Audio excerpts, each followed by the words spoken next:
Los católicos sí juzgamos y juzgamos bien.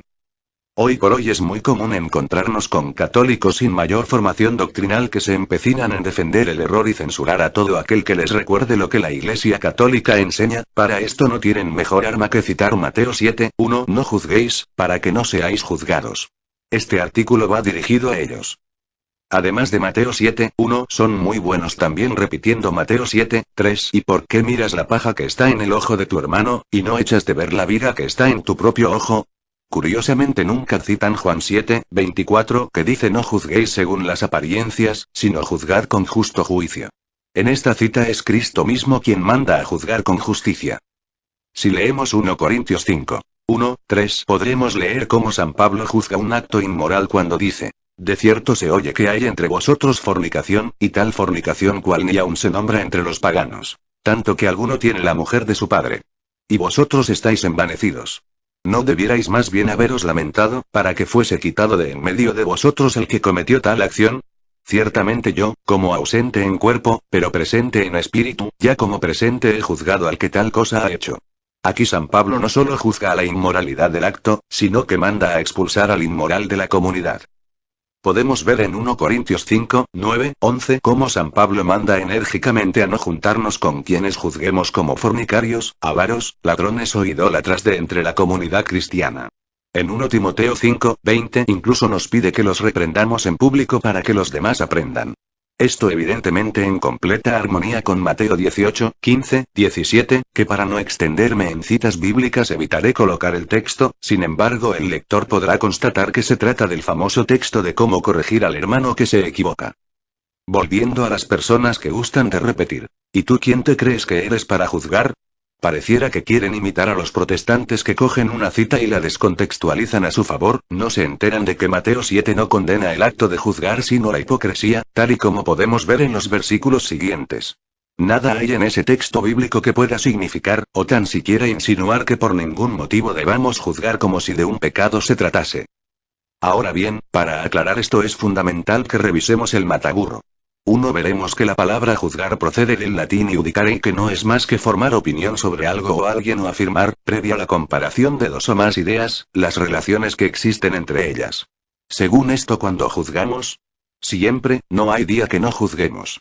Cuando vamos a la panadería a comprar pan juzgamos qué pan es más rico o más adecuado para el tipo de comida que tendremos. Cuando vamos a comprar ropa juzgamos qué tipo de prendas adquiriremos. Cuando vamos a tomarnos una ducha juzgamos si será con agua fría, tibia o caliente. Cuando entramos en un entorno social nuevo juzgamos con qué tipo de personas juntarnos.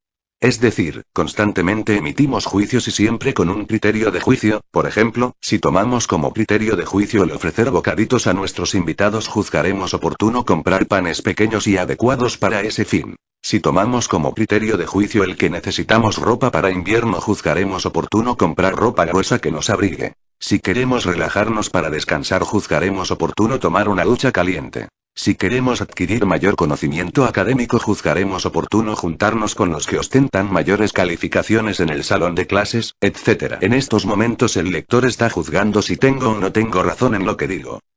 Si es algo tan usual y cotidiano como así la palabra juicio se ha convertido, para algunos católicos modernos, en algo malo.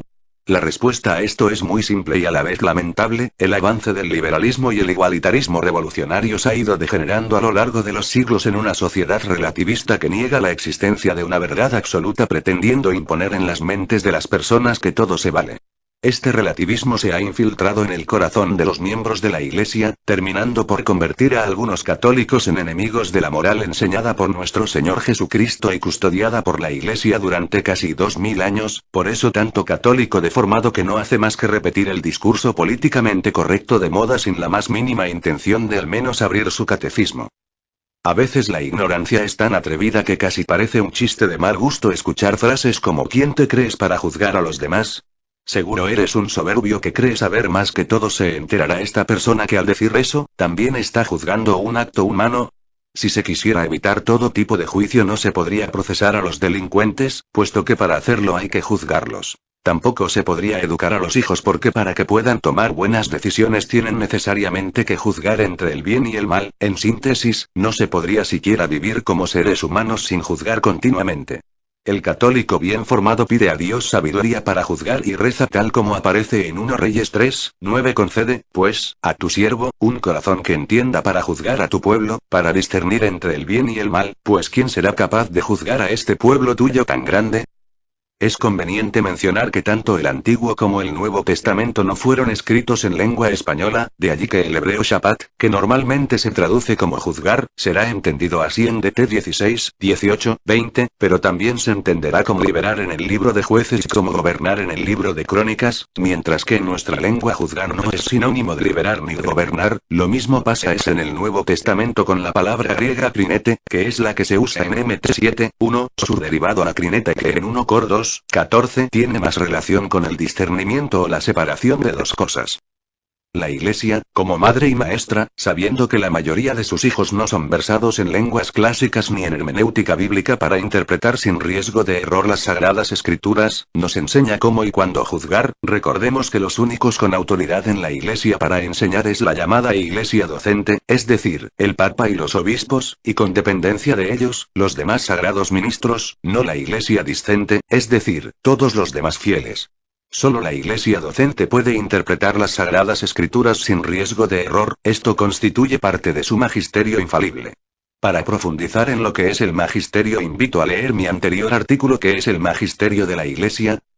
Esto de enseñar a juzgar correctamente ha sido siempre preocupación de la Santa Madre Iglesia. Por ejemplo, si tomamos el Catecismo Mayor de San Pío X, al momento de tratar sobre el 8º mandamiento no dirás falso testimonio ni mentirás, nos dirá que este prohíbe atestiguar en falso en juicio. Prohíbe además la detracción o murmuración, la calumnia, la adulación, el juicio y sospecha temeraria y toda suerte de mentiras. Sobre el juicio y sospecha temeraria, que está en la pregunta N456, nos dice lo siguiente. Juicio o sospecha temeraria es un pecado que consiste en juzgar o sospechar mal de uno sin justo fundamento. ¿De dónde sacamos este justo fundamento?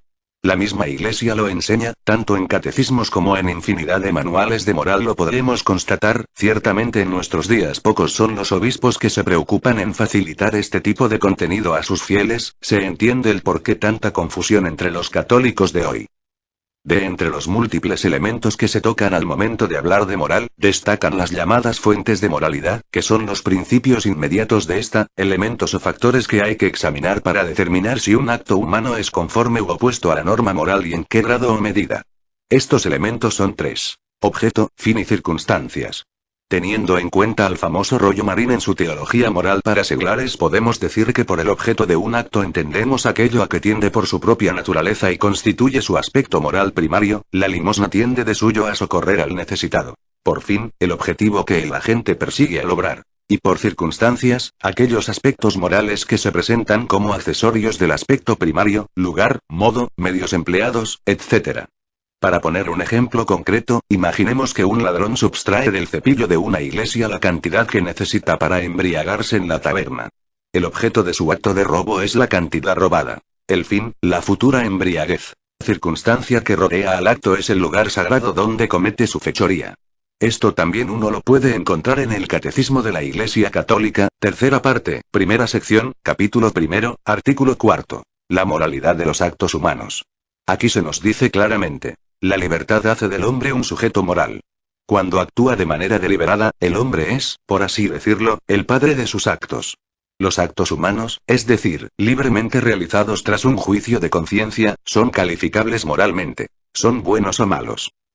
Llegados a este punto es necesario aclarar lo siguiente: como se acaba de ver, los juicios de los que hemos estado hablando hasta acá son juicios realizados por la conciencia moral sobre los actos humanos. Los libremente realizados, justamente porque son libres, son juzgables, no así por ejemplo los actos del hombre, que no son libres, como el latir del corazón. Aclarado esto, hay que decir lo siguiente: hay un juicio que es privativo de Dios, es el juicio de las conciencias.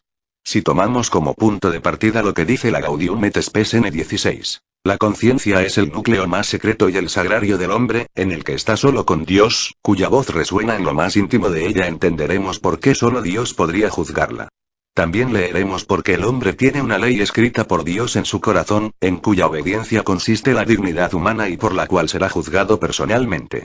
Y, es la conciencia la que de modo admirable da a conocer esa ley cuyo cumplimiento consiste en el amor de Dios y del prójimo. El tema de la conciencia es otro tema sumamente largo, pero para lo que aquí nos interesa, queda claro que se diferencian dos tipos de juicio: el juicio personal que solo puede hacerlo Dios por ser el único que penetra las conciencias individuales, y el juicio moral que la Iglesia se esmera en enseñarnos a realizar de forma correcta. En este sentido, por ejemplo, no podríamos decir de un famoso asesino difunto: este tipo seguro está en el infierno, porque el juicio de su conciencia solo le compete a Dios. No tenemos fundamento alguno para emitir un juicio correcto sobre eso. Sin embargo, sí podemos juzgar los actos que cometió y decir: todos los actos de asesinato cometidos por este señor son intrínsecamente malos y condenables. A modo de conclusión, es bueno agregar que es de gran importancia saber juzgar los actos morales de forma justa. Si recordamos las palabras de nuestro Señor Jesucristo casi al final del famoso Sermón del Monte, se nos advierte sobre los falsos profetas. Hoy en día, con tantos católicos que no saben cómo juzgar, o peor aún que entienden el juzgar casi como un pecado, es de temer que muchas almas terminen embarradas con inmoralidades y que en su desenfreno buenista terminen por embarrar a muchas otras, solo por poner un ejemplo. Tenemos a cardenales como el de Alemania, el cardenal Marx, diciendo que las uniones, matrimonio, entre homosexuales tienen mucho de bueno. Algunos dirán: oye, pero es un cardenal, debe saber lo que dice. Y es que claro, hasta hace unas décadas atrás era realmente impensable que un cardenal, o tan siquiera un sacerdote, se anime a decir barbaridades como esa que contradicen directamente la doctrina católica. En ese sentido, un católico bien formado, partiendo del magisterio infalible de la Iglesia y la recta razón, podrá juzgar que esa afirmación contradice nuestra fe y la ley natural. Como es un católico bien formado, optará por rezar y hacer penitencia por este prelado para que se convierta, y corregirá, denunciando el error, a quienes no tengan las cosas claras. Pero no que los cardenales también son parte de la Iglesia docente. Claro, pero no todo lo que digan formará parte del magisterio infalible de la Iglesia. Para comprender mejor ese tema, invito nuevamente a leer el artículo sobre qué es el magisterio de la Iglesia. Solo así podremos ser como la Iglesia de Éfeso, que se menciona en Apocalipsis 2:2, a la que nuestro Señor felicita por haber juzgado y sacado de entre ellos a los falsos maestros. No vayamos a ser más bien como la Iglesia de Pérgamo de Apocalipsis 2:14-15, que es regañada por no haber hecho lo mismo. Hagámosle caso al apóstol San Pablo cuando describe y juzga a la clase de personas con las que no debemos juntarnos en 2 Timoteo 3. En la medida que sepamos juzgar mejor los actos humanos, podremos alejarnos del vicio y acercarnos mejor a la virtud, es decir, a la santidad.